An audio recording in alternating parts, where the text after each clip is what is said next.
Assalamualaikum warahmatullahi wabarakatuh. Kami dari kelompok 12 ingin mempresentasikan uji T1 sampel yang beranggotakan saya sendiri, Hesti Melenia Savitri, NIM 0095, Hilma Rosita Mardiana, NIM 0076, Muhammad Naufal AP, NIM 0129, Yusuf Ibnu Sina, NIM 0125. Uji T1 sampel. Uji T1 sampel merupakan salah satu prosedur pengujian statistik inferensial yang digunakan untuk menguji apakah rata-rata dari data yang kita gunakan secara statistik berbeda secara signifikan bila dibandingkan dengan nilai rata-rata yang sudah diketahui berdasarkan asumsi ataupun opini. Uji T1 sampel biasa digunakan untuk menguji hal-hal berikut. Yang pertama, perbedaan rata-rata antara sampel dan nilai rata-rata yang digunakan pada hipotesis. Yang kedua, perbedaan rata-rata antara sampel dengan nilai median dari sampel yang kita uji. Yang ketiga, perbedaan rata-rata antara sampel yang kita gunakan dan nilai peluangnya. Yang terakhir, perbedaan statistik antara nilai perubahan dan titik nol.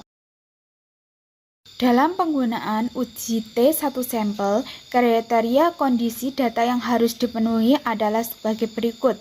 Yang pertama, jenis data yang digunakan adalah interval dan rasio. Yang kedua, sampel yang terpilih dari populasi harus bersifat random. Yang ketiga, tidak terdapat data yang bersifat outlier atau ekstrim kiri dan kanan. Yang terakhir, varians dari sampel dan populasi bersifat homogen. Baik, pada slide kali ini saya akan membahas tentang contoh kasus uji T1 sampel. Nah, kasusnya adalah, anggaplah kita akan melaksanakan pengujian tinggi badan dari 20 siswa SMA berdasarkan literatur terdahulu. Berikut list literaturnya. Nah, di sini kita mempunyai clue rata-rata ideal tinggi badan siswa SMA adalah 170. Nah, apakah hal ini terbukti secara statistik? Nah, mari kita simak penjelasannya. Langkah yang pertama yakni kita buka dulu software SPSS yang kita punya. Selanjutnya, siapkan data yang tadi, yaitu tinggi badan 20 siswa SMA. Nah, langkah yang selanjutnya, jangan lupa isi variabel sesuai kondisi sampel yang Anda miliki. Selanjutnya, yang keempat, yakni pilih analisis. Selanjutnya, klik compare means. Selanjutnya, one sample t-test. Ini ya teman-teman yang perlu diketahui, one sample t-test. Yang kelima, klik dan pindahkan variabel yang akan kita uji. Selanjutnya, isikan nilai hipotesis yang akan diuji pada test value. Langkah keenam, pilih option input nilai selang kepercayaan yang diinginkan. Nah, selanjutnya klik OK. Yang kedelapan, interpretasikanlah output tersebut. Berdasarkan output yang kita dapatkan, berikut adalah hasil interpretasi dan cara membacanya.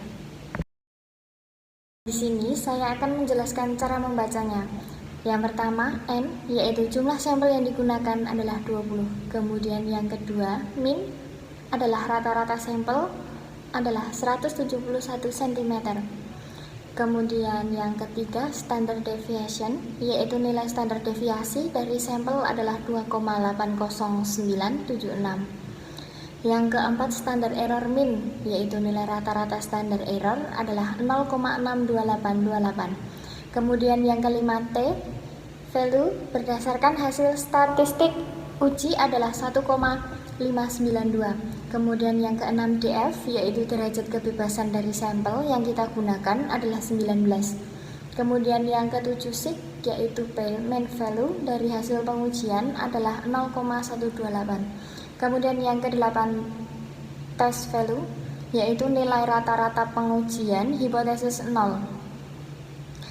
Kemudian yang kesembilan mean difference, yaitu perbedaan rata-rata sampel dan hipotesis.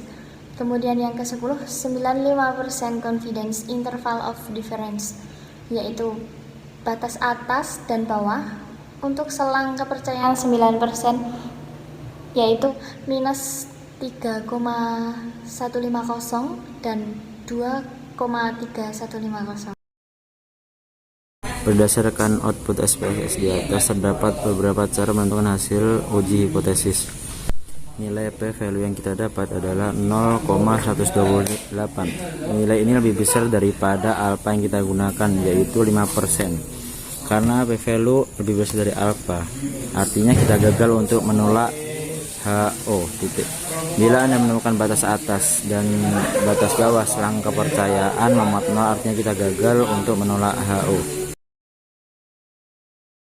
Kesimpulan, uji T satu sampel merupakan salah satu sarana pengujian hipotesis yang baik digunakan dalam kondisi sampel kecil. Uji ini bisa digunakan untuk mengetahui perbedaan rata-rata antara sampel dan nilai rata-rata yang digunakan pada hipotesis, atau perbedaan rata-rata antara sampel dengan nilai median dari sampel yang kita uji. Sebelum menggunakan uji T, pastikan data yang kita gunakan memiliki skala interval atau rasio.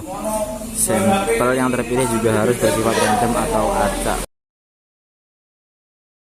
Sekian dari kelompok kami. Wassalamualaikum warahmatullahi wabarakatuh.